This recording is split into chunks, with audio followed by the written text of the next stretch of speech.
one of the things that is an attribute and a trait of some of the best strategists and or the highest performers that I get to work with. They're very good at, I call it the positive power of negative preparation. Todd Herman. Todd Herman is here. Author of the Wall Street Journal best-selling book, The Alter Ego Effect, used by athletes, entrepreneurs, and companies around the world. Todd is the coach that worked alongside Kobe Bryant, responsible for helping him create Black Mamba. People can't see a way forward is because they're looking at it through the vantage point of their current identity. It's just not what they want. What's the alter ego? What do we choose? Always in context to the role or the field of play that you're going into, building out and leveraging and adding new traits and attributes and skills to this being called Todd. When I got into challenges I had with starting my business, I wasn't decisive. I was making commitments to make phone calls and call and get some workshops or speeches. The next day would pass and still didn't do those things. Do you even want to do this, guy? You keep on making these promises to yourself. That's where Super Richard was born. Put on my glasses to have my cape. I would sit there and I'd practice the role of being Super Richard. And if we think wearing glasses makes us smart, more articulate, and more confident, if that's the story that you tell yourself, then you just by putting them on will naturally slide into that. I pretended to be somebody I wanted to be until finally I became that person, or he became me, but at some point we met. When we look at the back end of all the systems, the vast majority of those that listen to this podcast aren't yet subscribed. It would mean the world to me if you could subscribe today. That allows us to reach more people, the podcast grows, in turn allowing us to bring even bigger guests to you. I appreciate you for being here. Thank you so much. Todd Herman, welcome to the show. I really admire your work. I've been studying you, and it is a true honor to have you here. Thank you. Well, what's the best direction we can take people on today? Well, I thought, those are some pretty nice glasses you have. When did you start to not be able to see very well? Well, I've actually had some solid vision all my life. And so most people that know me or have read my book know that I am aware of non-prescription fake glasses, and they've been a part of my uniform for a long time. And, but only recently did I actually have to start wearing glasses with a little bit of a prescription. So yeah, anyways, it's probably some of the stuff that we'll talk about when it comes to uniform and identity and being very specific about who you're trying to bring to your roles and situations in life. And it's kind of the platform that I've built for myself. Yeah, no, I love it. I didn't realize that until I read your book. I'm like, oh man, this is freaking awesome. And we have that in common because I did the same thing, when I have an older brother who's 3 years older, and he had terrible eyesight. And I always wanted glasses. And my eyes were just like my dad's, 20/20 all the time. Yeah. And so when I got old enough and made enough money and was out of grad school, I got myself a pair of glasses. And he's like, oh, are your eyes going bad, Chris? And I was like, well, I kind of came up with, I didn't know any of this stuff yet, right? Grew up in small town USA. And I said, well, I can't see good at night, which was true. And I actually talked the doctor into, they put the glare on, and it was helpful, but I wore these glasses all the time. And it wasn't until, Todd, 6 months ago, I got to go get a new prescription because I need them now. Yeah. Yeah. But I did it just because I wanted to look smart. Yeah. I wanted to be perceived a certain way. Yeah. Well, I mean, it's a good example of, we all build these like social narratives around what it means to like what certain objects mean. And human beings are wired to think that people who wear glasses are smarter. In fact, I share one of the studies in the book around how people who have put on glasses as they're going into, whether they're fake or they're real, when they're going into final exams, can end up boosting their IQ points by 8 to 12 points. Wow. And it's because of this concept I talk about in the book called enclothed cognition, that we as human beings, we tell stories and narratives about objects and clothing. The crazy thing about it that happens very naturally in our brain is the moment we put that thing on, we will naturally enclothe our minds, our actions in the traits and the abilities of whatever we associate with that thing. So if we think wearing glasses makes us smart, more articulate, and more confident, if that's the story that you tell yourself, then you just by putting them on will naturally slide into that. And that's kind of some of the work that I try to do is, and what I more built my my companies on is more practical and applied science and psychology, whereas there's a lot of ideas out there that sound really good, but they break on the field of play. Yeah. And for me, at the level that I play at with the athletes and the CEOs and founders that I do, there's a sniff test that they have too. Like what's bullshit, what's not. Most of them have heard it all before. So I like to come in and just grease the slide towards whatever their success is a lot faster by not putting a bunch of crap in their way that is really useless stuff. Yeah. Yeah. No, it's one of the main reasons why I was just so attracted to your work and to you as a person. Because as I transitioned from corporate into this coaching space, there was a little bit of a stutter. Not a lot of people are living what they talk about. Right. And there's a lot of holes if you really look at things. And I believe if you can do something that you can give somebody a tool that they always have, and it works pretty quick. It's like, oh my gosh, what a greater gift you can give somebody. And so I really, again, and with that too, like one of the attributes of the best coaches, mentors, leaders, even friends are the ones who can take something that you're already doing that you might perceive as a negative, and they shift it and show that you're actually doing something that is a positive, or it's going to give you a net new result just simply because you've changed your perspective on it. Because now, give me an example. So let's take negative thinking as an example. A lot of people will beat themselves up because they're not positive to themselves all the time. Well, one of the things that is an attribute and a trait of some of the best strategists and or the highest performers that anecdotally I get to work with is they're very good at, I call it the positive power of negative preparation. Okay. So positive power of negative preparation. The thing that breaks most people and what causes a lot of mental weakness is you set expectations of whether it's perfection, or you build a movie in your mind about how great something is going to go. And then what happens is if you get on the field, or you get on the stage, or you get into the meeting room, or you get into the sales conversation, and it's not all going according to your role play plan, you can get flustered and anxious and stressed.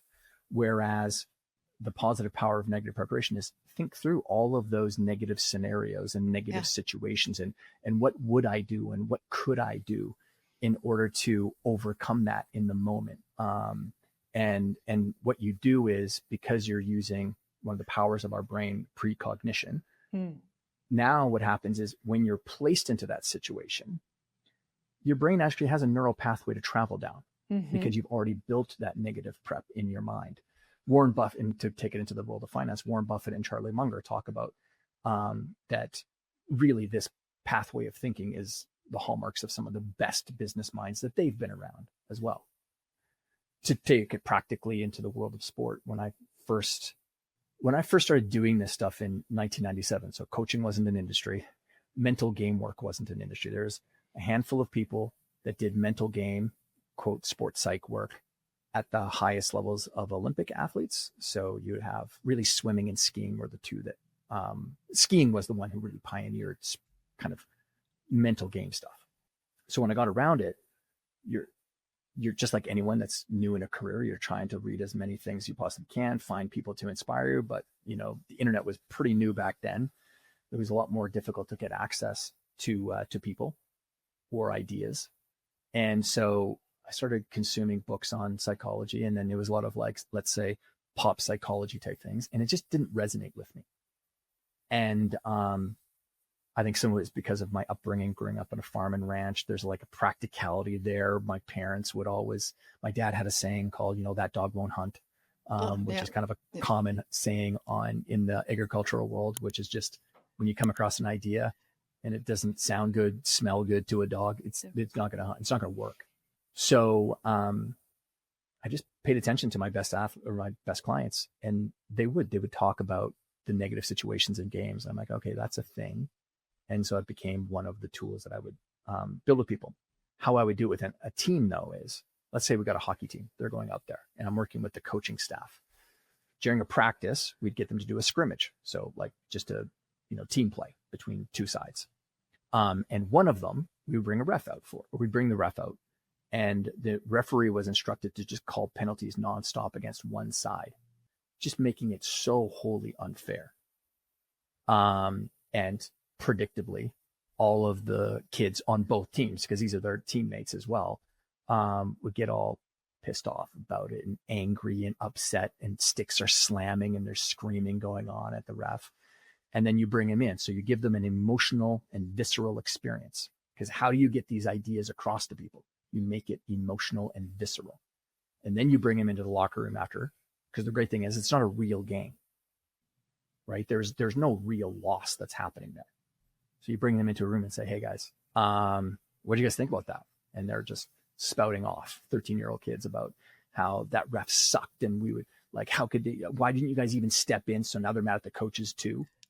Some of the players are mad at each other for even getting the penalty and starting the domino down the hill. So they have all this infighting. And then, I step in, and because they've had some experience with me over a couple of weeks, and I'm like, how's this working for you guys?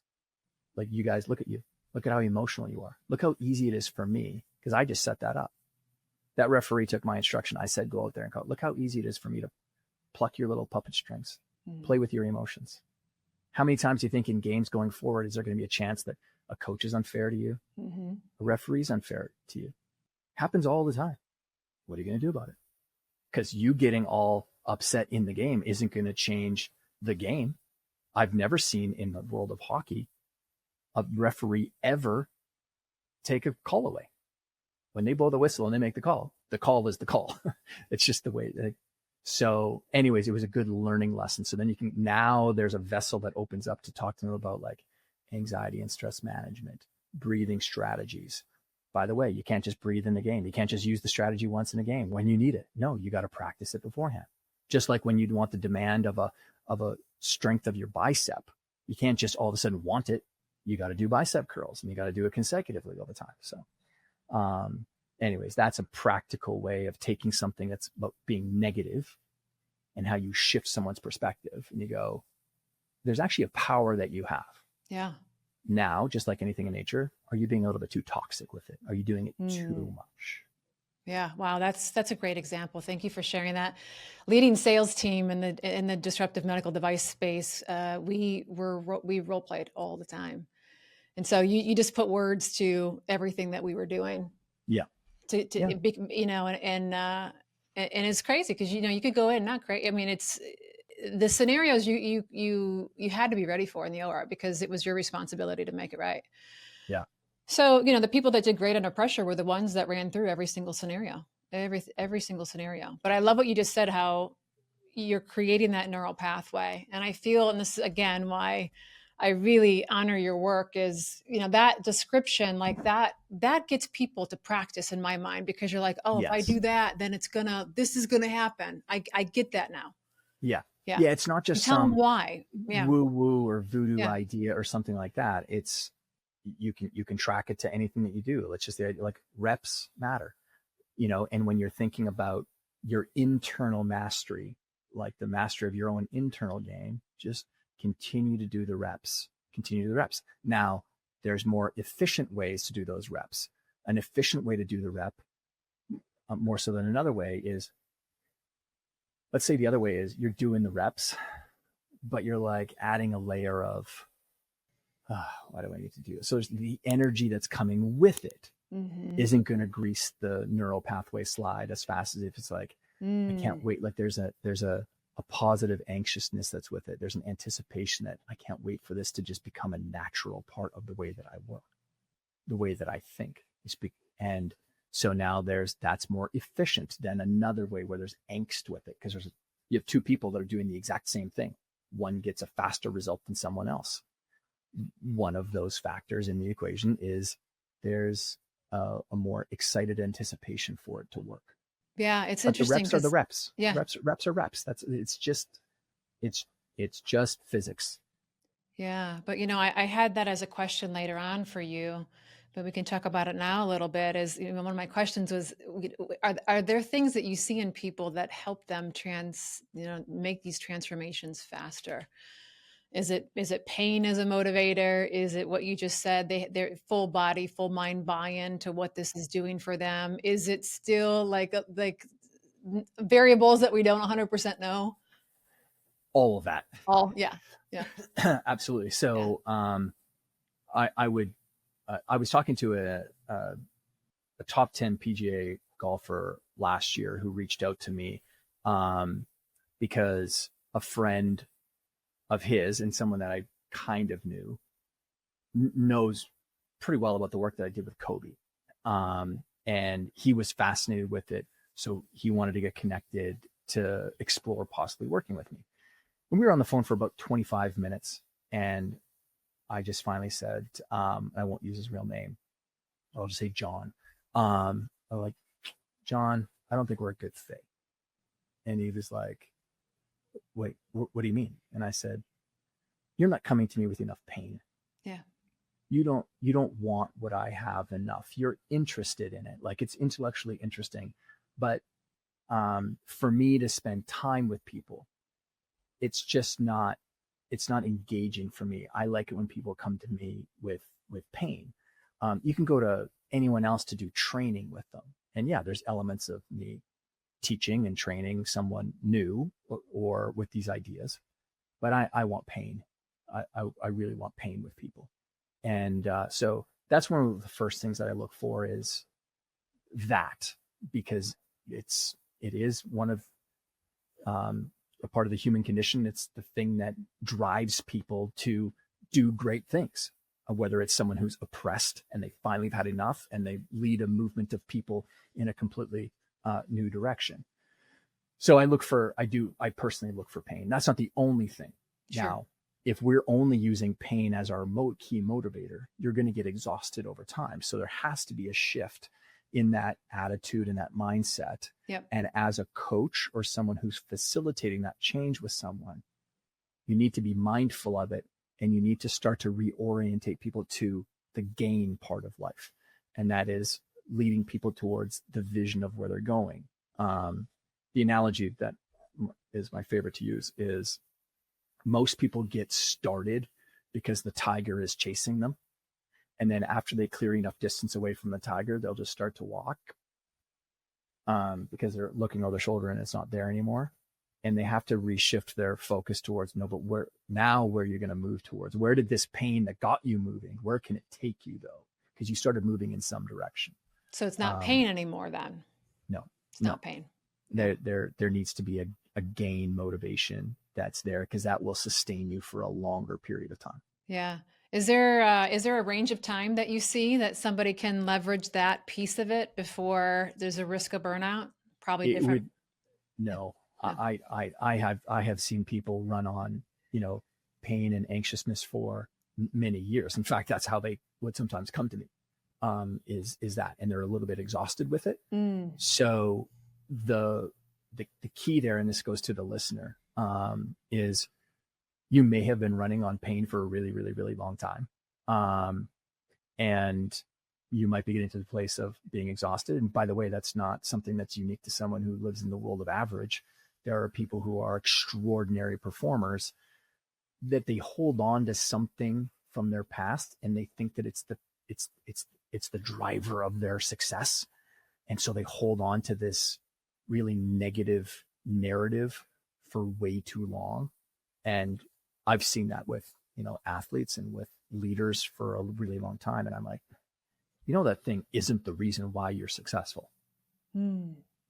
Because if it is, you're an extraordinarily one-dimensional human being. There's a lot of reasons. So I'm trying to pull back with them and for them and say, hey, I see you differently, just so you know, because if it's true that you were only successful because of this one pain, then these other things couldn't have happened as well. But we're always so close to our own story that we keep on reading the same line over and over again. And then you wonder why through neural pathways, you see yourself just in this very limited way. I mean, I've been full-time in coaching for 6 years, and it's like I hire people to help me with the same thing that I help other people with. Because it's hard for me to see the picture frame when I'm the pitcher. I'm like, I don't know. I feel like true self-awareness, at a point gets to like is when you allow somebody in to say like, okay, what do you see? Well, and you're also in search of, I mean, most likely, like you're in search of that excellence. You're sharpening your excellence. And so one of the ways that we can do that is with mentors and with other advisors and other people who can look in at the things that you do and, give you some, hey, like, I know you consistently do it this way, but you can cut down your coaching time in half for that session if you literally just lead off with this one thing. Yeah. All ears, So, man, all ears forever Yeah, to any of that. So is this then where, would this be a great example of where you would start to work with them on creating an alter ego? I mean, I'm sure you can start from many, many places, but if they're running on pain and they're starting to get exhausted, is that a great place to flip running from that tiger and now stepping into an alter ego? I would say it depends. So Okay. like one of the things that bothers me, and I would say probably bothers you too, just because of the things that you were saying earlier about whether it's the self-help or like the space that's out there, is the use of an alter ego is just another tool that you can use. Do I go out there and say everyone has to have an alter ego? No, you don't. The method and the model happens to be the way that we also just built an identity, period. But because of the method that I built out in constructing this identity and this alter ego, it leverages a whole bunch of really great physiological and psychological switches in our mind. So I wouldn't necessarily always start there unless I notice that the challenge that someone has is in really seeing themselves do something in a different way. Okay, so that's an identity challenge. So I'm like, okay, well then why don't we just stop bringing Kristy to this situation? So what is an alter ego? Yeah, because, well, I mean, who would we bring? Well, it would depend on the context and the field of play. Yep. So opening story of the book is me talking about speaking at an event in Atlanta, Georgia area. And I'm pacing back and forth in the green room and getting ready for my talk in front of a bunch of high school and community college coaches and then athletes. And then in walks through the door this physical specimen and a legend in the world of sport, and it's Bo Jackson. And I'm like, holy shit, that's Bo Jackson. And this goes back 20, 21, 22 years. And comes over to me, introduces himself as I'm Bo Jackson. I'm like, yeah, I know who you are. You won me a lot of games on Tecmo Bowl as a kid because he was the cheat code. You handed off to Bo Jackson, and he couldn't get tackled. So he laughed, and he's like, are you doing a talk? And I said, yeah, I'm going up next unless they bump me for you, which I completely understand. And he laughed, and he was like, no, what are you going to talk to the kids about? And I said, I'm going to talk to them about kind of the inner game of performance, but specifically I'm going to talk to them about building a performance identity or an alter ego to take out onto the field. And because there's some real secrets around why that's so powerful. And then he cocked his head to the side and he said, Bo Jackson never played a down of football his entire life. And I was like, oh, tell me more. As I lean in, and he was like, well, I was a kid who really battled anger issues. And while anger sounds like it would work for you on the football field, it really got in the way of me being very coachable. And I took some really stupid penalties. So one night, my family rents a movie and we throw it into the VCR. We're watching it, and on the screen comes this character that's cold, calculating, methodical, and unemotional. 4 very specific traits that he noticed: cold, calculating, methodical, and unemotional. And he's like, I sat there and thought, wait a second, why didn't I take that out on the football field? And it was Jason Voorhees, or Jason from Friday the 13th. Mm. So, and I love doing that from stage because people are like, wait a second. You can see them kind of be like, wait, he's battling anger issues and he chooses a serial killer right as his alter ego. So And it I'm like, depends on how you see that though, right? Like how it's his always, that's what it interpretation, always right? is. Like Yeah. two people can look at Hermione Granger Yeah. from Harry Potter and get very different vantage points because you're going to connect and resonate with something different about her, I get it. right? Or insert the name of any character or any person or an athlete or a grandma or a grandpa. Like everyone's experience and filters of the world are slightly differently. And they're always in context to what's the pain or challenge or issue you're dealing with right now? Or even what's the goal? Because it's not always pain. It's like, hey, I want to go there. Oh, wait a second. That person's been there and they could take me there. Or the traits of that person could help take me there. So, point about that around what's the alter ego? What do we choose? Well, it's always in context to the role or the field of play that you're going into. Like the character that I used to help me play football and got me football scholarships and whatnot from high school to college. Very different alter ego than the one I chose to use when I was just starting out in business and I was insecure and, lacked the confidence and was wholly concerned about looking too young, when I was because I started when I was 21. Two very different alter egos that were my sources of inspiration. One was, its name was Geronimo, and it was the composite of Ronnie Lott and Walter Payton, along with 5 Native American warriors. And so Geronimo was built to help me play bigger because I was 6 feet tall and I couldn't put on any weight, but I had a desire to play big out there. My attitude and the way that I wanted to play was big, but I wasn't big. So I built Geronimo and I thought about collecting those traits and those attributes and those qualities into me. And I had a very specific visualization that I walked through while I was 16 and 17, sitting in my locker before the game. Did you figure this out because you were like reading books, or how did you? No, do you it remember was, how I you? was very connected to my creative imagination as a youngster, mostly Okay. because I had some sexual abuse stuff that happened to me when I was very young and at a church camp. And that experience of Todd that happened to him, it caused a lot of, there's suicide attempts. There was a lot of depression that was happening, but there was still this these kernels of ambition that were there that I really wanted to make happen with my life. And By the way, you carried that by yourself, right? All of that yeah, happened, like you carried yeah, all of that through until I adolescence without was telling anybody. 40, 41, Wow. 42 is when I finally got I finally, told my wife what had happened. And then I went through a bunch of, different therapies, but it gave me a superpower as well. Cause, my vantage point of things is I try to use nature as one of the great ruling first principles way of looking at something. And in nature, nothing is only good. Water isn't only good and it's not bad. It's bad in a flood. I don't need more water, but I would like some water when I'm in the middle of a desert or when I'm really thirsty. So like a traumatic experience can't only be bad. It also gave me some superpowers. And one of them was extreme empathy for other people's experiences and my own in many ways. But I feel that. I feel that you really care.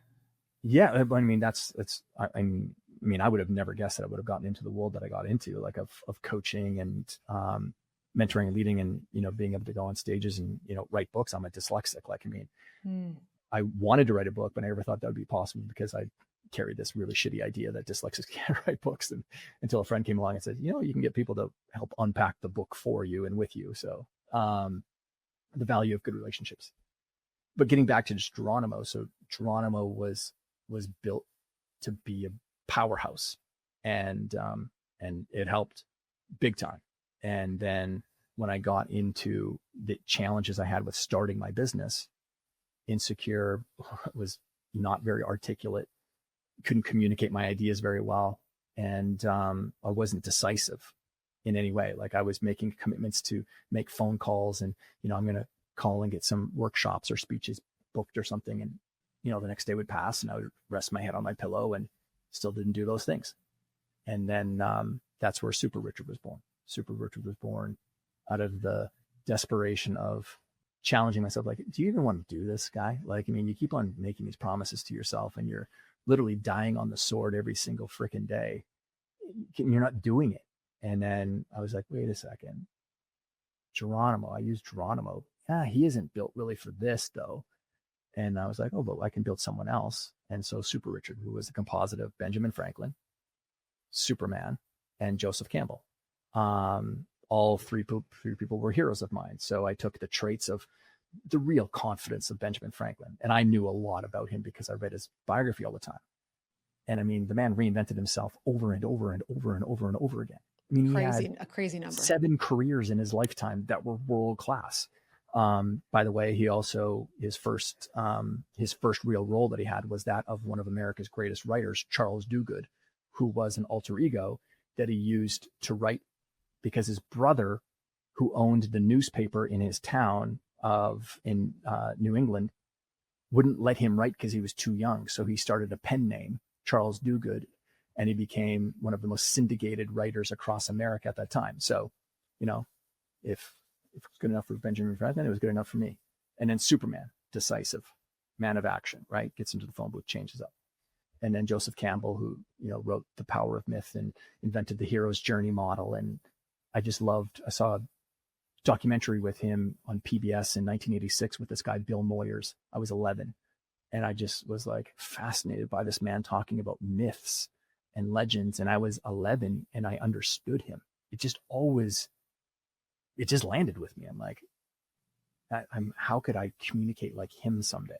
Wow. So that's what I wanted. I wanted to be confident, decisive, and articulate. And Todd Herman at that time was not doing those things. And that's when I built Super Richard. And he was all about that. And I went and bought a pair of non-prescription glasses so I could do the reverse Clark Kent, put on my glasses to have my cape. And I practiced that. I would sit there and I'd practice the role of being Super Richard and then being decisive with it. And anytime I noticed insecure thoughts, the glasses had to come off because that's not how Super Richard, if you really invest yourself into that identity, there's no way he would think that way. If you're going to honor the identity of Benjamin Franklin and Superman and Joseph Campbell, you can't be that. That's dishonoring them. And that's actually why it's a part of my method. And it's so powerful that you reset yourself. Yeah. And honoring is a big reset with people. Yeah. I can see how it's one of the things I'd say is very much lost in our society today is the idea of honoring something. Man, because we let's don't really bring have it back. How can we bring this back? Yeah, well, we don't have cultural rituals anymore like we did in tribal times, where there's Good point. the main first ritual is that of going from boy to man or girl to woman, right? There was events that happened. And so how do you do that? Well, if you're raising kids, you talk about, like I do with my girls and my boy, talk about you're going to go, like the girls are going to go on a trip with mom. And that's when there's going to be a graduation into like a new way of being. And Charlie, my boy, I'll take him on a trip. And, we talk about it. It's like, hey, this is when you go from, and so there's an expectation that this has to happen at some point in time. Like you don't get to be, not to throw shade on it, but you don't get to be babied forever. Like there is a responsibility that happens. And, one of my mentors always said that you become an adult when you start to take personal responsibility for your life. That's when you become an adult. We got a lot of non-adults in this world. Tons of them. I mean, I tell my kids all the time, like, just because you meet a 45-year-old doesn't mean you're meeting an adult. You're just meeting a 45-year-old. Don't add any more story to it whatsoever. Yep. Do you feel like there's another level to reach, but you haven't been able to unlock the combination? Do you feel like on paper you've reached success, but something still feels off inside of you? You might describe it as feeling stuck or restless. Do you find yourself wanting to make a big change somewhere in your life, but you're unsure what steps to take and could also use some support in the process of moving gracefully in the direction your soul is calling you? If you've answered yes to any of these questions, my 12-week proprietary Unleash program may just be for you. If you'd like to learn more, head over to www.unleashwithkristy.com, answer a couple of questions, and book a discovery call with me. Keep rising, my friends. You are so much closer than you think. What a great lesson. What a great lesson. So, I was in my studying, somebody else put on glasses that you had somebody come up to you after a talk and let you know that somebody else put on glasses to become somebody, not in public, but in private. Can you share that? Yeah, it's one of my, I get chills whenever I think about it too. It's actually the reason why there's a pair of glasses on the front cover of the book. A lot of friends thought, oh, it's because I had fake glasses and that's why I put on. I'm like, no. It's actually it's the perfect illustrative replica of this person's glasses they use for their alter ego. And there's actually, if you ever fly into the Atlanta Hartsfield Airport in, I think it's Terminal E, right at the escalators is a area that's honoring this person. So I'm doing a speech, is a leadership type event, and I'm up there talking about leading millennials. That's what I was talking about, because I was working with a lot of those in my sports company. So I was talking to the leaders about millennials and the things that really make them tick. And I shared on stage as well, like the idea of my alter ego that I use. And this lady came up to me afterwards. She's like, I love your talk. Specifically, I love that you used an alter ego to help you with your career. Martin did the exact same thing. And I looked down at her name tag, and it was Coretta Scott King, Martin Luther King's wife. And I was like, what? And she said, yeah, people don't know this, but when he would go down to sit at his desk and write his speeches, he had a pair of non-prescription fake glasses that he would put on, and he would channel his distinguished self. That was his alter ego. And the purpose of the alter ego was to make sure that his own insecurities or ego didn't get in the way of him trying to channel the right words to lead a group of people to nonviolent action. He didn't wear them when he did his speeches. He didn't wear them elsewhere. It was only when he was at his desk, when he was going to write his speeches, that's when he would put them on. And it very much honors the same idea that I try to tell people. Again, the role, writer, speech writer, communicator. There was a specific, situation or field, and it was the chair, and it was the desk, right? So the great thing about the ideas that sit here is it gives people tools to start to lead themselves with far more intention. And I'm not trying to tell you, hey, you need to be confident, decisive, and articulate all of the time. That's the thing that I have an issue with in the self-help world is they make you feel bad because you're not doing it. It's like, I'm a human being. Like, this is like, come on.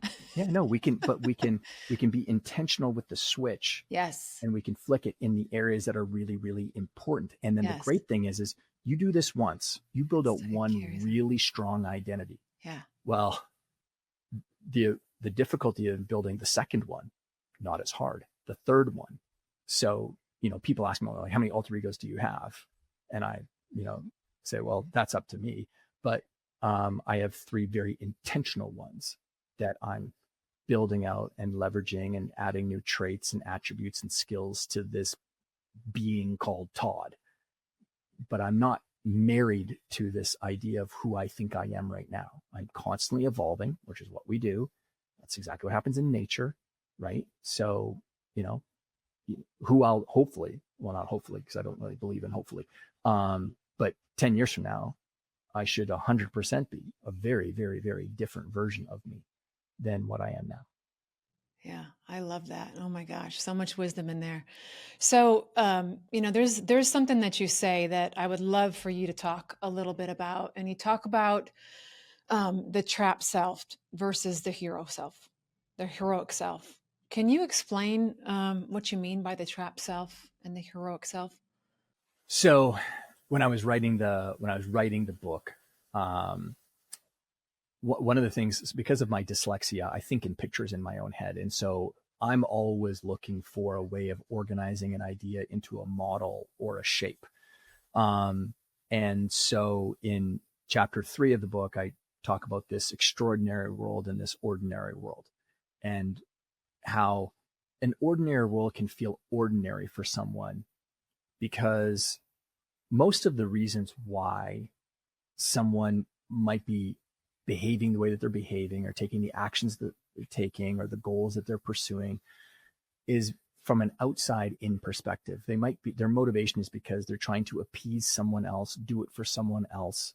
And when you do it that way, it creates on an experience on the inside of like a trapped self. And how I Yeah. know that is because of the language and the words people will use. They like, What will they say?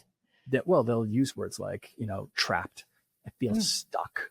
Mm. Right. And you'll hear that in the work that you do. Like, I feel stuck with things. Yep. I just can't see a way forward. Yep. One of the reasons why people can't see a way forward is because they're looking at it through the vantage point of their current identity, how they perceive themselves, and all they can see forward, whether it's fog, but they're perceiving an ordinary world. It's just not what they want. And my the thing I kind of posit back to people all the time is, you know what you want. Like I've seen that with people. And as a coach, I'm like, no, you know what you want. And they'll argue, no, I don't. And I'm like, no, you do. And then how some fast of you do are they come just up with that scared. after you do that? You're just scared to tell yourself Yep. and speak it out loud. But Yeah. if you want to, if it was someone who was working with me privately or even in a group setting, or if it was, me standing on stage, I'm like, no, you know what you want. You're just not going to admit it because you think that you speaking the words is going to scare the shit out of you in some way. And now you got to go and do it. And, I hope you do. So that's kind of the language of that's in. So anytime your motivations are from an outside in perspective, it can create an ordinary world. You might even be achieving great things, but if you're achieving great things and you still feel trapped because it's not fully what you want, there's still there's this energy within you that's trapped. You're not getting all of this energy. All of your pursuits aren't coming out of you. Yeah. Conversely, That's how I felt when I was in corporate America. My paycheck was, over 400 grand a year after year after year after year. And this definition I had for myself coming from small town USA and running from scarcity, it's like I thought these things were going to bring so many other feelings. I didn't even know. I just thought that I was going to feel different and better.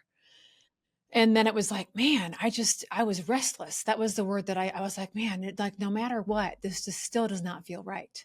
yeah, Because and I was so trapped, Todd. Like I just didn't have that word. So trapped. And even restless, like the way that I just perceive it in people is it's because there's energy that's just bouncing around on the inside and it's stuck, not man. getting transmuted out Yeah. and into whether it's the world of action or behavior or even thinking and perceiving.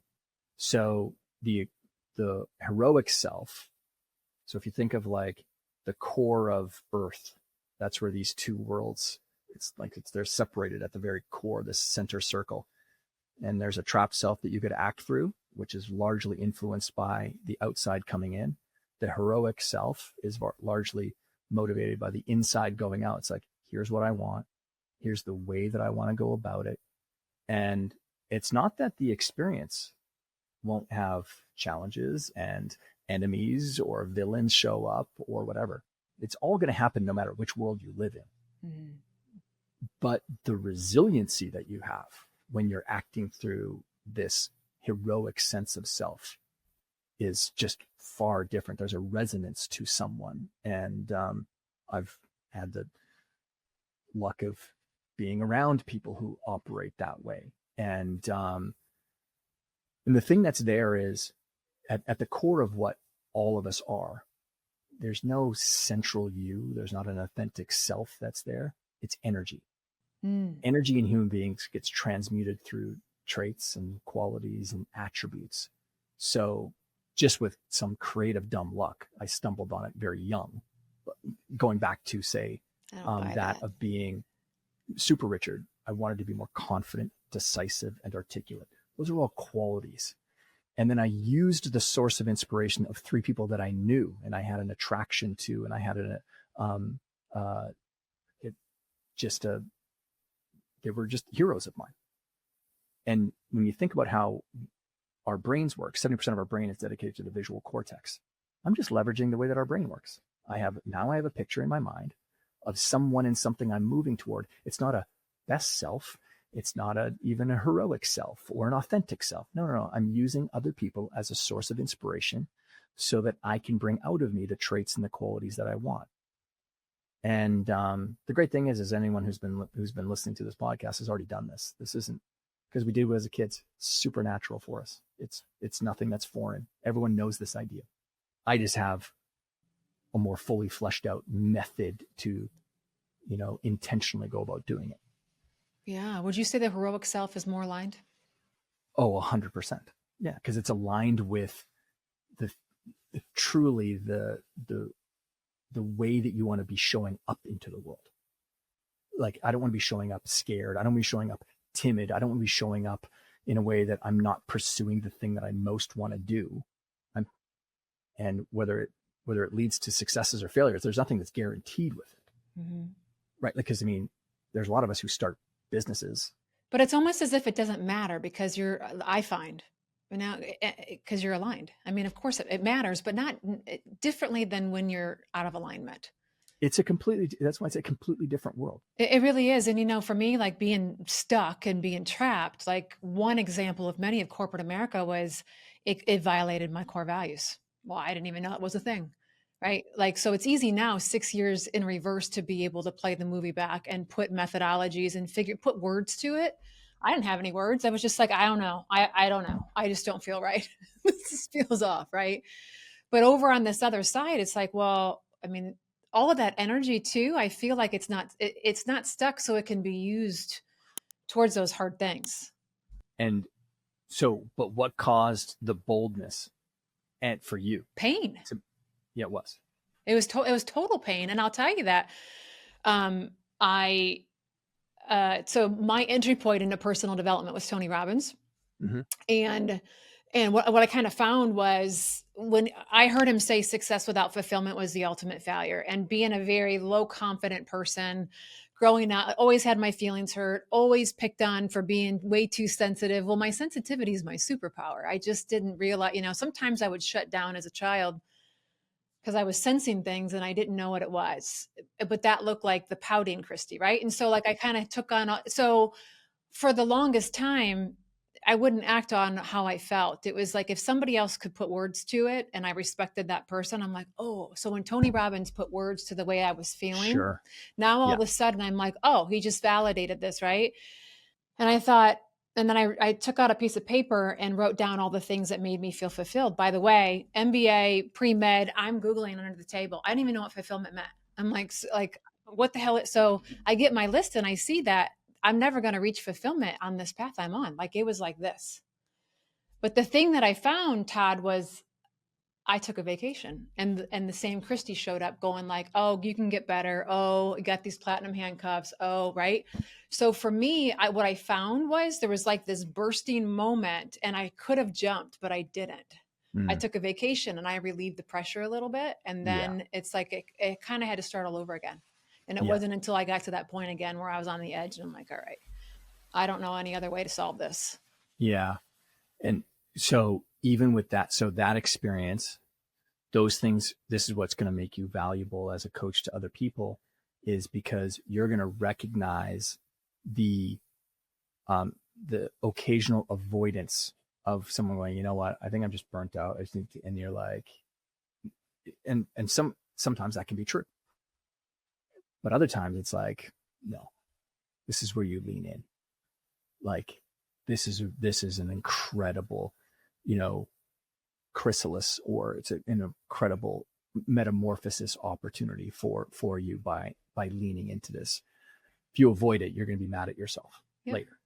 Yeah. So do you find, I don't know what your mix is of men and women, and it's okay if you can't answer this, but just curious if you find that there's different conditioning that women, things that they're suppressing versus men.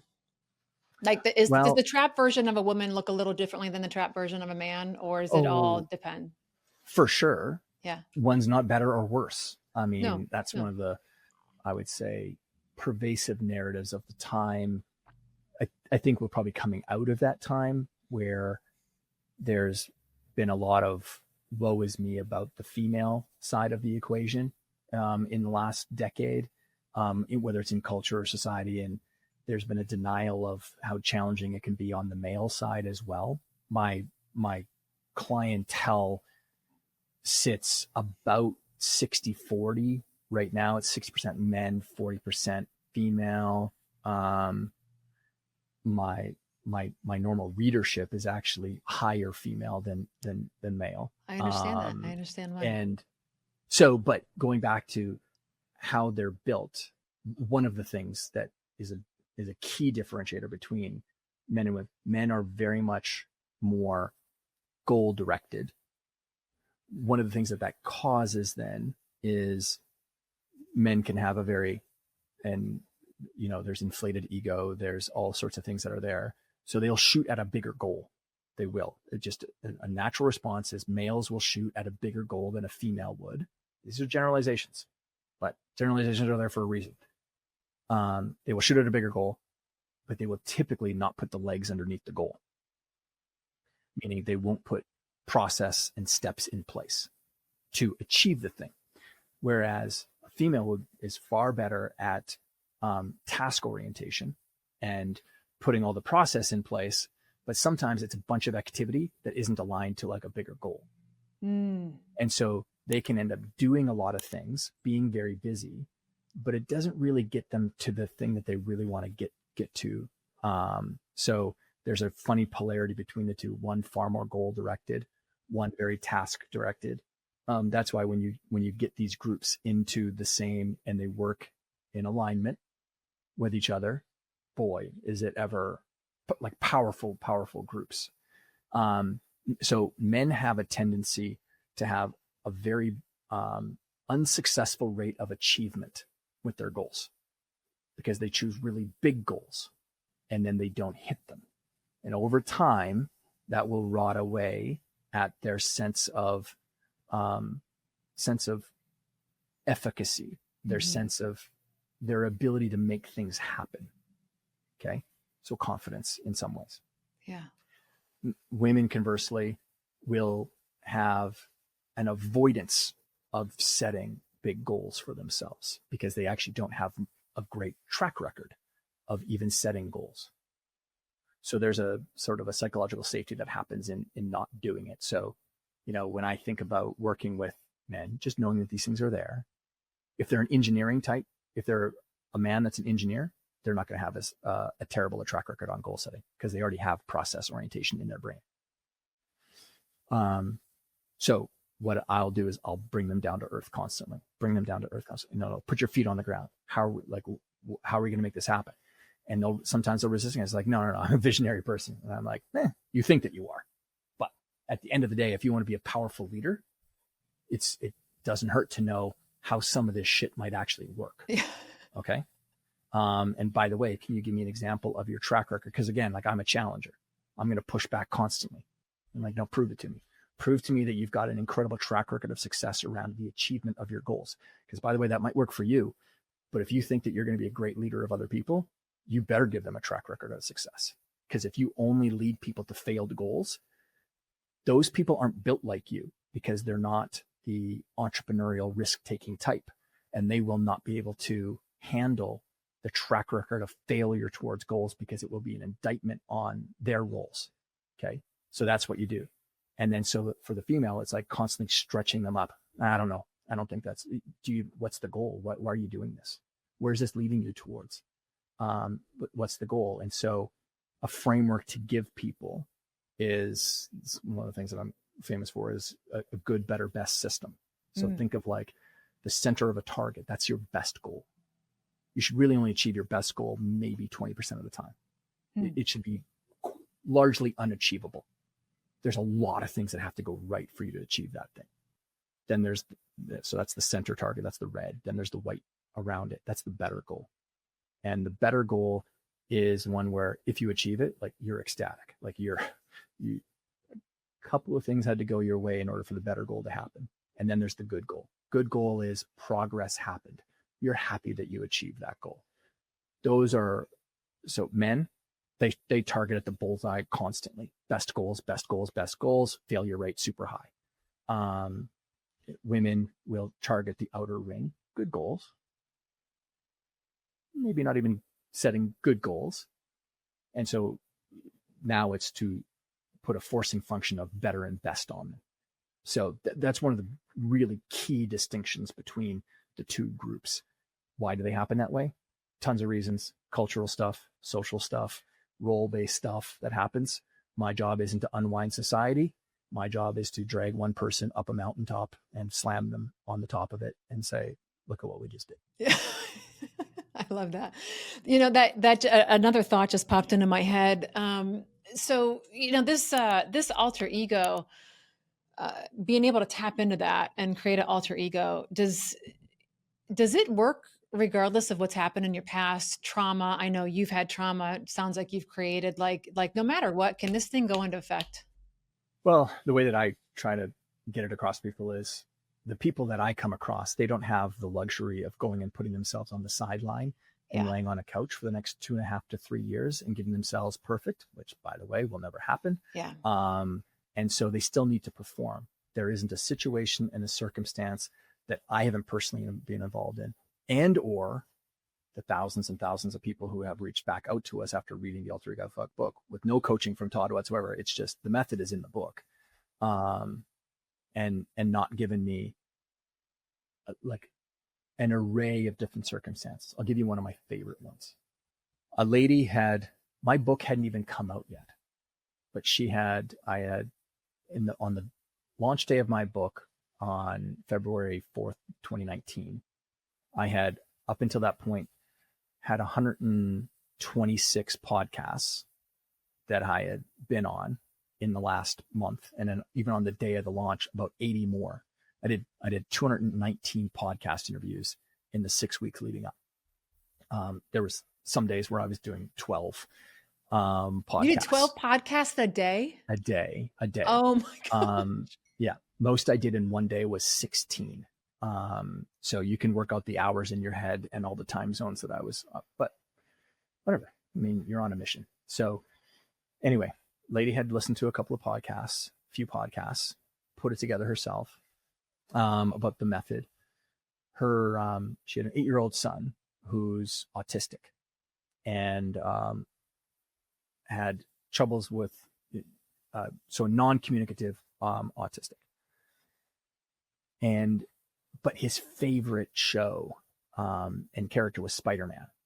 And so she read it. She heard about the story about enclothed cognition and the importance of uniforms and how it can cognitively, dress you in the traits and the abilities of other things. So she went out. I think this is going to be my favorite story too, and I don't even know it. Yeah, she went out and got him a Spider-Man costume. Yeah. He put it on, and immediately his behavior started to change, started to speak, like communicate, full sentences, all this stuff. So then they took it a step further. They actually built out his entire bedroom into Spider-Man's lair. And that became his safety zone. And he was like on fire in there. He went to school dressed as Spider-Man. And now all of a sudden he's high functioning in class and in school. And we're actually working on a case study because she followed up 3-4 years later. And I did another interview with her on it. And but the more powerful part of it was he had all of this like rage and anger, and he didn't have words for it. But the moment he had Spider-Man's costume on, he would talk about how when he felt that way, he felt like the Hulk. And so I get chills because she's so great when she tells the story. She's like, he would come out of his bedroom, and his mom loved to put on the music and sing on the way to school. And, but it would really trigger him and annoy him, just the singing on a bad day. So he'd come out of his bedroom in the morning and he would say, Mom, today's a Hulk day. So like this it's just, wow. I'm not anchoring the entire concept in his success around just alter egos, but it gives people words. It's like, when you got the words to finally describe your world, all I'm trying to do in the book is to give people words, change perceptions with things. Yep. And anyway, he's in regular schooling now. He doesn't need to wear the Spider-Man costume now. All of a sudden, it gave him a bridge to get to the other side and perceive himself in a new way. So he didn't need Spider-Man's costume anymore. And the same thing happens. He was trapped, Todd. My experience with Super Richard. All of those skills and abilities were inside of me. The ability to call someone up, not care about rejection. All those things were within me. I just needed Super Richard to help get that out of me. And then I didn't need to be in, it was automatic. I didn't need to even think about putting on the glasses anymore. It was just an automatic part of how I operated. Wow. Thank you for sharing that story. And the book is so well done. Thank you for doing it the way that you did. I have a couple print offs here, because I will tell you that, I was working on some additional alter egos and going through your process. I think having a process and something you can go back to, like this was so well done. And if you go to the website, I have it right here too, alteregoeffect.com/MOI, moments of impact. And you also have like that helps people like, okay, what category of life, please tell me if I'm explaining this the wrong way, which category of life are we got, field of play are we going to put, do you want to start with the one that has a lot of pain, or where you want to make the most change, probably the same one. Or, yeah. Which is a key with the idea. The thing that makes it work so well is there's an attitude of playfulness that hides inside of the alter ego. Yeah. Thank you for saying that. It's the last golden key I always found when it comes to helping people get into the flow state or zone state is an attitude of playfulness. And it's actually the theta brainwave state. That's actually where zone starts to live.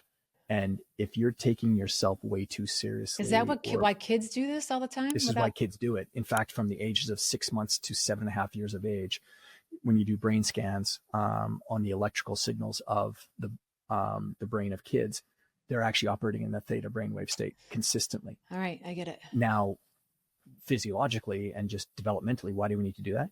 Because we're in sponge mode. We need to learn so much about the world around us, socially, culturally, how things work.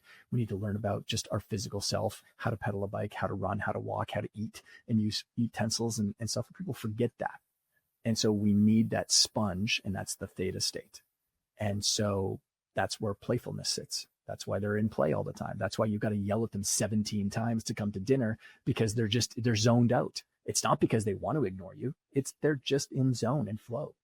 I mean, that's some really good, that's $1 million parenting advice right there to control a lot of things. I have to remind myself, don't worry. I have to remind myself of it. Like, Todd, they're just in zone. I'm sure. But the thing that was really helpful too, and again, having these resources forever. I listened to the book on Audible, and I'm like taking notes on my computer, and I'm, printed everything off. But for me, like it takes a long time for me to think of the thing. So examples are really helpful. And it's not like I'm going to take you could shout out 5 examples, and I'm like, no. So when you have all the different examples of the people, too, the characters, the famous people, the whoever, and you talk about it in the book, but to have that print off and to go, I'm like, oh, okay. Like that's the type of, I just need that type of environment to get the ball rolling. And then once I'm rolling, it's like, there's no stopping, but I do get, so thank you for doing that. Yeah. And to whoever is listening, what Kristy's referring to is, so in the book, and you get to chapters where it's like naming the alter ego, and I talk about the importance of giving something a name, just like we all have to have a name. It's just, it's how we give form and substance to things as human beings. So give it a name, and, all these things. And then when it comes to like finding your source of inspiration, there's a PDF that you can go and download at alteregoeffect.com. And it has like ideas for how you name it. Like there's kind of 5 categories of naming it. And then here's some different sources of inspiration and types of people and things and animals that you could be using as a source, just as a starting place for you. Yeah. Well, and I also like that you say in the book, like, if you can't think of, if it's not like you haven't fully landed, just go. Like, I think we're aligned in the sense that I'm all about movement and like, don't stay stuck, but like, if it's good enough for now to get you going, you can come back and calibrate to the one that makes more sense once you get there. Momentum and action is a powerful, powerful force to use in your favor. And I think about like doing this for the first time, the legit way.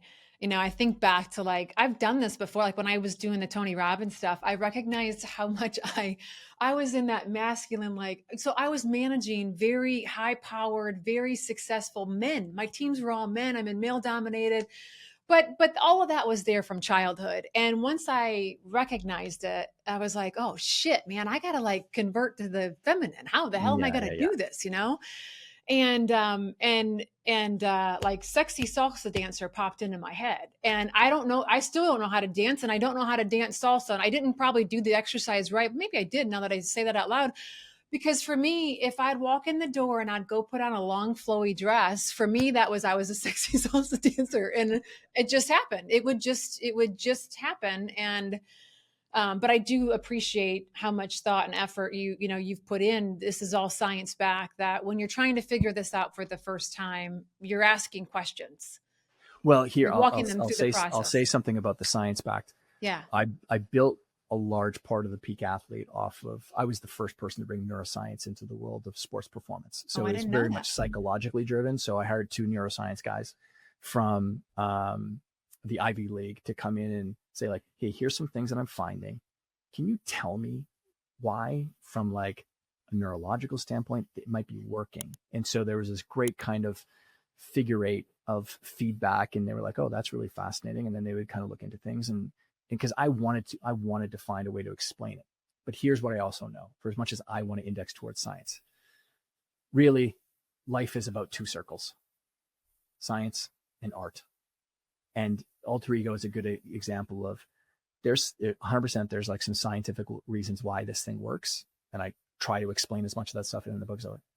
But there's also an art to life. And that's the unique kind of genetic DNA code that you've got. And so there is, and that's what peak performance is. It's not just, for as much as other people who study zone and flow and all these things, and they talk about, the scientifically, it's like, here's how I know you haven't worked with the most elite people, because there's a lot of art to this too. And it's equal parts of these things. So breathing strategies, there's a science to these things that we can use, and there's a physiological response that happens. And then there's an artful way that you can go about doing it too, that becomes your unique way about it. So I always want to encourage people with that, is like, don't forget about the art side of life. And that's your unique way that you're going to go about doing it, which is ultimately a big part of that heroic self. Yeah. So, yeah. Thank you for saying that. Cause I feel, and maybe you'd agree that's kind of where this like cookie cutter approach, right? This like, okay, let's take this shelf help or this coaching certification. It's like, well, hang on a second. What am I looking at here? What's actually happening on what, who is she? Who is he? Yeah. Yeah. Yeah. Yeah. Well, happy to come in and have the conversation with you, Chris. What's that? I said, I'm happy to come in and have that conversation with you today. Oh my gosh. This is amazing. I could spend all night, but I promised Tara I wouldn't take this thing 2 hours. So I'm not going to. I just got a couple more questions for you. So when I met you in Puerto Rico, I had never leveraged anything dark in my life ever. And sometimes because my brain is like on overload and overthinking all the time, when I get really good and tired, really good shit happens sometimes, and I access things because it's like I can't fight it anymore is the best explanation, I guess. And so I used to read these books, and they talk about like, oh, you got to go to a really dark place. And I know, like, Grover, since he was there, Tim Grover talks about that, and he's explaining Kobe and Michael and myself. And I think a lot of women do this too. I'm like, oh, that doesn't exist. Like, oh, okay, next page, right? And so I never knew. And then the more you like listen intently, I'm like, damn, there's that thing again. There's that thing again. And I kind of get FOMO about it, because I'm like, what's this thing that these guys? And then all of a sudden that weekend, I did that workout of Ben Newman's that I never do. And I prepped a little bit for it, but like I'd never done it 2 days in a row, like top to bottom, and with other people around me. So that means I'm like really trying to not, look like I feel. And I was sore from stem to sternum. Like I felt like I had 17 abs. And so I've never been that sore. And then halfway through the second day, he's like, oh, everybody in the next room. And I'm like, what's going on? What's going on? And they're like, oh, we're doing the plank challenge. And I'm like, are you kidding me? Like the people that haven't been working out, they're going to win. Like they're going to win because, and I was like, no, you're not bowing out. You are not bowing out, Kristy. So I went in there, Todd, and it just like, I didn't know your methodology. I had no idea, but it just happened. And all of a sudden I am fixating on something that happened to me. Mm-hmm. And I wasn't fixating on the moment. I was fixating on the person. Mm-hmm. The longest plank I'd ever done was 3.5 minutes. Yeah. That day, guess how many minutes I did? You were one of the last ones to go down, I thought. And over 12.5 minutes. Okay. I was going to say 19. Over Yeah. 12 and a half minutes. And I got to say that, like, I had actually gone up to Grover and I'm like, dude, I think I just did the thing that I thought that I didn't have. And he was so sweet and kind. And he took my face in his hands and kissed my cheek. And he said, welcome to the club. And I'm like, whoa, it's like all of a sudden I get this thing that I didn't know that I could even do. And it took me a lot to get there. And now when I go there, it doesn't take me as long to go there. And so I'm just at this place and I have a question of, is this bad to leverage this right now? Is there, Well, but yeah, take a look at the results. So, people because talk about, I feel bad. Like I feel like it feels wrong in some way. And I just wonder if other women feel this. I think it's probably one of the more pervasive cloaks that women would be challenged with or struggle with, is the perception that you also can't use negative energy or dark energy, because it's not the female or the feminine way. Like all this energy is available for us. And I would say, like, I mean, from thousands upon thousands of athletes, I can tell you from a competitive standpoint, a competitive group of women is a lot more, well, they have a lot more shit talking Really? going on than oh my God. And it's almost more vitriolic. Like it can be insane. It can be insane. I didn't know like that. Oh yeah. But so my point is, like, okay, what am I doing right now? Even I'm normalizing. I'm trying to normalize it, Kristy. What you're doing, it's not unique to you. It's not something that's bad. Something only becomes really bad, again, going back to nature, when it rules us. This is what I like about what you're doing, is you're taking it and you're going to grab it by the throat and you're ruling it in this way. And it goes back to like the idea of rage or anger. It's like some of the greatest things that were ever achieved were born out of anger. Yeah. Born out of rage, of I'm sick and tired of this thing happening anymore. What'll happen for you most likely is you're going to find some other breakthrough energy on the other side of this darkness. And this thing will maybe in the future doesn't motivate you anymore. And you'll find something else. And it might be another quote dark piece of energy. Or it could be something completely different. Our job isn't to try and guess it. Our job is to continue to move through it.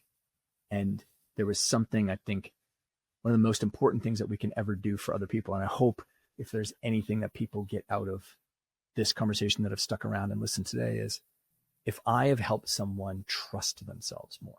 Yes. That is the most important thing that I could Yes. ever do. The only purpose of me putting out the types of content that we would put out inside of our businesses is the final metric that we would judge on a piece of content is, does this help someone trust themselves more? Because trust is nowhere near the same thing as confidence. People conflate the two ideas and they are not the same thing. Trust is at the genetic code level. It is deeper. It is very resonant. Confidence can be fleeting. It can go up and down a little bit. So point though about it is, I think if you trust that this thing showed up for you, you engaged with it. That's the most important thing for me, is like, no, you leaned into it. That's really cool that you did that. Yeah, I'm not ready to let go of that yet. But also with everything that you said, I can see the beautiful movement that it sparked. And so I do see that it's going to be left in the distance. But right now I was like, man, I cannot forget what I was able to do by going there, and nothing beautiful has gotten me to that point yet. And I don't want to let go of it yet, on those rare moments that I wanted to tap in. Yeah. But why? But again, just like taking a look at stories through whether it's mythology or legend, or we take a look at movies that are popular. I mean, there's a reason why Batman is, out of all of the DC comic world characters, is one of the most popular alter egos. I mean, I've got the data on this stuff. Batman, because it's dark energy, and it's because he's taking something that really ruled him in some way, and he turned it into, he owned it. There's a fear of bats, and he became the bat. And that's what people are picking up on from a kind of a narrative standpoint as to why they're choosing Batman as a source of inspiration. Yeah. Yeah, I get that. Last question. Do you feel like the use of alter egos helps people step into their true authentic self? Wow. It's because, are you asking that because you've done some research on me and how I push back against the idea of authentic self? No. Oh yeah. Well, I think that because the words authenticity and authentic self have been co-opted by the Instagram world. And so I kind of, what I say is, because the at the source of this is we're playing with attributes and traits that I think we can all grab on. Like, is kindness only exclusive to someone who is a caregiver archetype? Yeah. No. I've seen amazing warriors have kindness in battle, right? And so kindness is available to any archetype. So kindness isn't an authentic self thing. I would say that, can this bring people back into alignment? Yeah, with I think energy? that's what I think that I didn't know anything about your No, feelings on that. I think what I'm trying to say is this trapped version, what I see and where I utilize this, within my coaching clients, is that sometimes it's easier to be that person for a minute, but that she wants to be that person.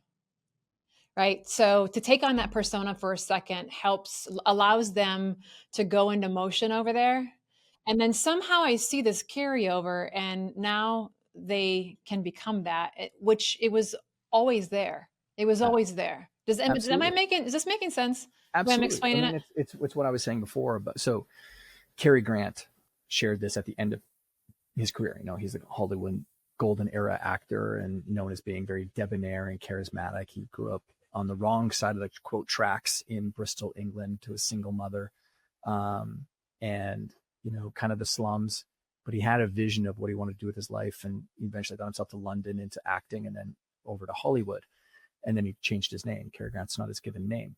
And he said at the end of his career, when being interviewed by a reporter about this amazing person he'd become in the public eye. And he said, I pretended to be somebody I wanted to be until finally I became that person, or he became me, but at some point we met. This is the first time I'm hearing this. I share that in my talks, and it's in the book as well. Really, just to break down, I intentionally went after becoming something.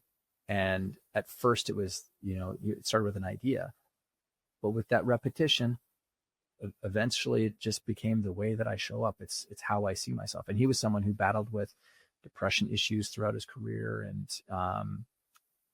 all that. So when you're talking about whether it's authentic self, or we're talking about authenticity, or we're talking about whatever these labels would be, it's like, hey, if this thing helps you become the type of person that you want to show up with more, then great.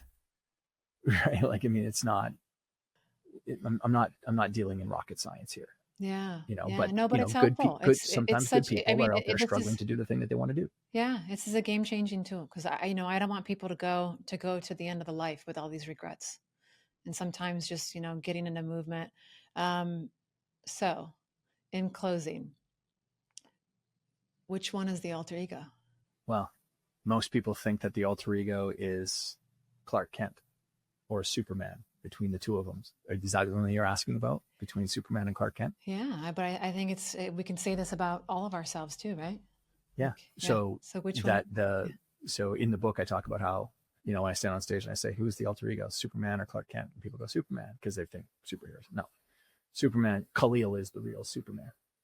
He puts on the glasses to become an accepted part of society, Clark Kent, so he can walk around and become a mild-mannered version.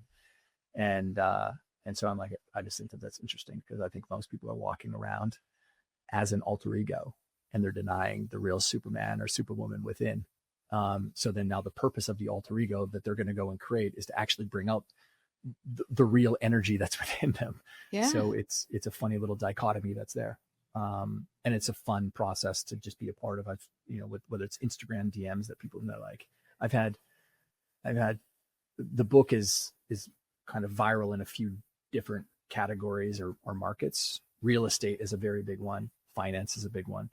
And the hip hop world is another one. And the number of actually gangster rappers that reach out to me on Instagram, and are like, and they're speaking a language oftentimes that, I have to read between the lines when they're reaching out, but I know that they're enthusiastic about the book.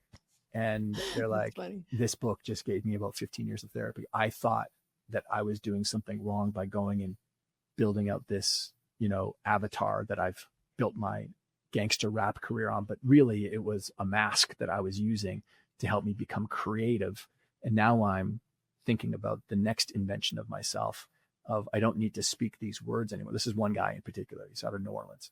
I don't need to speak these words anymore. And I'm not going to say who he is, but he turned himself into a gospel singer. Wow. That's amazing. Yeah, it's a fun thing to be a part of. That is my favorite part of the book. I think there's so many, but I'm on this mission to, I call it unleash as many women as possible, because I believe from myself and doing this work, my own work and with others, it's the vast majority of us are trapped. We're trapped, and just seeing that and going, oh man, all right, I'm gonna let her out. It's time to let her out. Thank you so much for being, by the way, is, yeah, to reassure people, to not everyone, that you could be trapped, but the cage doesn't have to be that strong that's holding you back. If the cage, if you've got the right tools, the cage can't hold you back, or whatever it is. It could be just it might be an unseen little puppet string that's really holding back performance. Just one bad idea that's holding you back. It doesn't have to be everything about you. I would say a lot of people will catastrophize and say like, it's all of me. And I'm like, no, it's not all of you. It can't be all of you. You couldn't be listening to this podcast if it was all of you, because there's an inclination in you to be hunting for an idea to, move you forward, to release something, subtract, delete, remove, whatever. Thank you for saying that. I feel like we're wired and conditioned to think that it's got to be like monumental and painful and long. It's an egoic thing. That's why we do it. It's what? It's to protect our ego. It's to protect our ego. That's why we make it so big. It's because if we think about it, it's like, oh man, the thing that's holding you back, it has to be a big thing. Cause that's actually why I haven't been doing it. I get it now.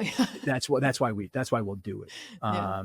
And whereas I want to try to, again, it's normalizing. I'm like, it can also be a super small thing that you do. It could be just one small. We could actually fix it right now, dude. If you could do it. It could be just something right now. So like trying to relax people into the idea that also there's an opportunity for this thing to just be a very small thing. Who knows? It could be just a small thing. Yeah, so true. We'll link everything in the show notes. Is there anything else you'd like to? I know that you love when people message you on social media and share their stories. Is there anything in addition to all the links that I know? Any final words you want to say to the audience? No, I would just say that if there was anything specifically that resonated with someone, I always like to get the feedback on what it is. So whether if you're listening to us on your mobile phone or whatever, screenshot it and share it into a story or tag, or don't share into a story and tag, DM. I always like to find out what are the things that really resonate with people, what worked, or like, in the message, what's the situation that you're in that spawned the idea. And yeah, all this stuff just helps me to create better stuff that helps people when I can get the feedback, just like, that as well. Yeah. So everybody go get The Alter Ego Effect by Todd Herman. If you don't have it, I want to hear about your alter egos too and your progress. I'm telling you, this is something that should be on everybody's bookshelf. It is, you come back to it as many times as you need to. You should have it wherever you feel like you need the help, as a mom, as a coach, as a leader of a company, as a sister. All of these places, you can transition into somebody, the person that you need to be able to have the effect that you need in those Thank you, Kristy. environments. Todd, thank you so much for being here. I appreciate you so much. Appreciate it. All right.